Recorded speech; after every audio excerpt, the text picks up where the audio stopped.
Armazenagem. Como tudo começou? Por volta de 4.000 anos antes de Cristo, os sumérios desenvolveram um complexo sistema de armazenamento e controle de água dos rios através das barragens, diques e canais de irrigações. As suas famosas construções em forma escalonada chamava zigurates, que é uma forma de templo, além de servirem como templos religiosos, era utilizado para armazenagem de produtos agrícolas. Mais tarde, cerca de 3.000 anos antes de Cristo, os egípcios construíram depósitos individualizados para armazenar papiros, trigo, cevada, instrumento de cobre, gesso, carvão, madeira de construção, tecido, dentre outros. Cabiam aos escribas, que eram funcionários reais, a responsabilidade pela manutenção dos registros de todo o material que era armazenado. Diversos documentos comprovam como o povo antigo organizava-se para a armazenagem e a distribuição, bem como a contagem dos produtos e alimentos. E assim como os egípcios, os fenícios também estabeleciam inúmeros armazéns e postos de comércio ao longo das suas rotas marítimas comerciais pelo Mar Mediterrâneo. Com esta breve visita ao passado, podemos chegar a algumas conclusões. A primeira é que a armazenagem proporciona um posicionamento adequado dos recursos no tempo exato. Além disso, ela é responsável por regular os estoques, sendo necessário planejamento e controle para esta finalidade. Quando falamos da armazenagem no âmbito industrial, muitas empresas concordam que ela abrange 3 momentos denominados de recebimento, conferência, endereçamento, e vamos conhecer cada uma delas. Após essa etapa produtiva, surge a fase que talvez seja mais percebida pelo consumidor final, que é a de distribuição. Esta refere-se ao conjunto das operações para o deslocamento físico de materiais desde a sua localidade de produção até o consumo ou a utilização final. Muitas vezes, a finalização do processo de distribuição de uma empresa dá-se no início do processo de suprimento da organização seguinte. Isto significa que o produto acabado de uma empresa pode ser a matéria-prima em outro processo de uma outra indústria. Entre as etapas de suprimento, produção e distribuição, encontra-se 3 fluxos importantes que são produção, informação e dinheiro. Conforme observado, o fluxo de materiais e os fluxos dirigem-se em sentidos opostos. Os materiais ou produtos que se destinam ao consumo, que são os itens na cor laranja, seguem em direção ao cliente final. E, em alguns casos, esses fluxos podem direcionar-se para o fornecedor quando existe a logística reversa e aplica-se ao produto.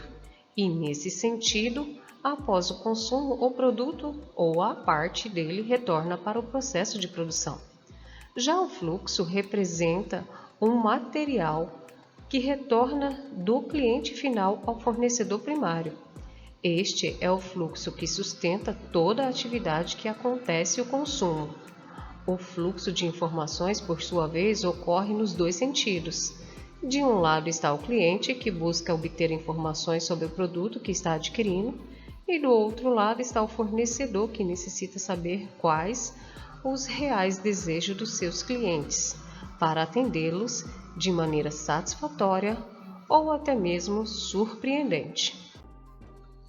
Contudo, é preciso que você saiba que, além destas definições, a logística possui aplicações específicas de acordo com a área de conhecimento, tais como logística militar, logística de eventos, logística do agronegócio, logística hospitalar, logística de manutenção, logística empresarial e logística industrial, que é o nosso foco. Para o nosso conhecimento, alguns autores defendem que o termo logística é originado da palavra grega logistike, que significa contabilidade e organização financeira.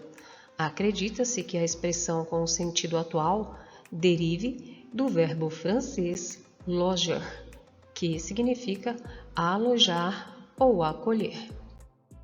E, a princípio, ela foi usada para descrever movimentação, suprimento e manutenção de exércitos em ações.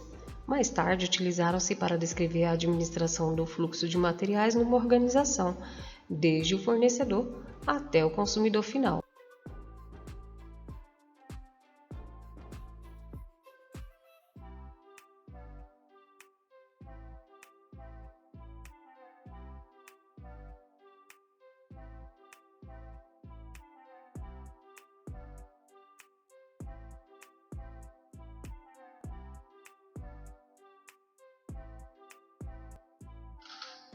Com a globalização e o avanço tecnológico, além do aumento do consumo em geral, as empresas logo atingiram um nível de qualidade de produto satisfatório e bastante parecidos. Então, como garantir que o produto seja consumido com tanta concorrência? Desde então, o foco tem sido o nível de serviço. Dentre as diversas características desse serviço, podemos destacar, primeiro, rapidez com a qual o produto chega à mão do cliente. Isso pode significar surpreender o cliente por atendê-lo antes do prazo esperado. A outra característica seria a customização oferecida ao cliente, que é quando o produto se adapta às necessidades do desejo específico de um cliente ou a um grupo de clientes. E por último, fornecida como característica, é o serviço de pós-venda com o objetivo de verificar o nível de satisfação do cliente através de críticas, sugestões e solicitações. Assim, o objetivo da logística é providenciar a entrada, a armazenagem e a saída dos materiais na hora e na quantidade certa e em condições adequadas, levando as empresas e organizações ao aumento de produtividade, ampliação do nível de satisfação do cliente e a redução de custos.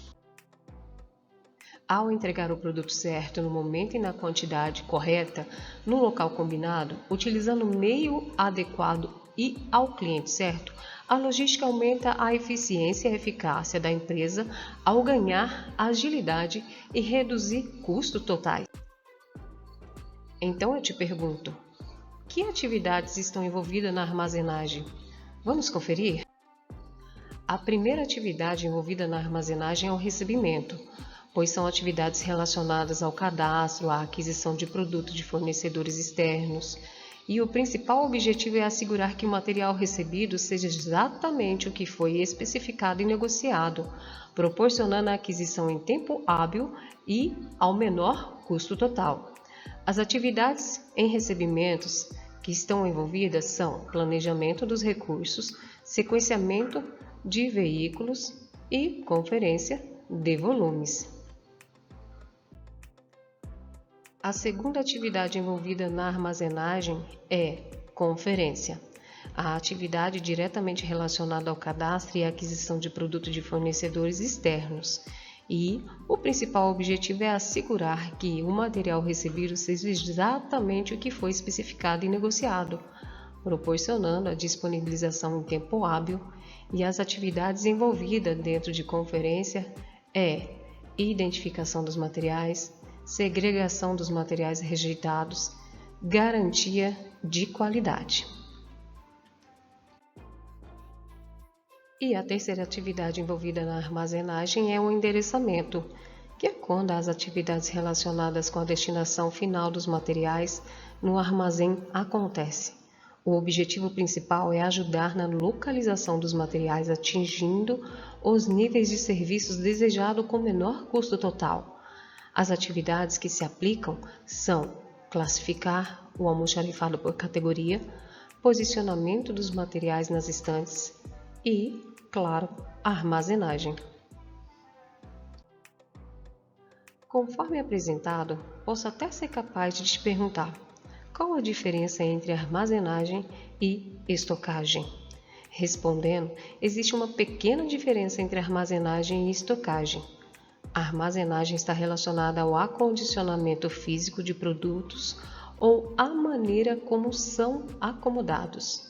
E estocagem é o ponto de vista contábil e financeiro da mesma atividade, na qual se realiza o controle dos estoques por meio de um inventário, por exemplo. Você já ouviu falar sobre a cadeia de suprimento? Você sabe o que é?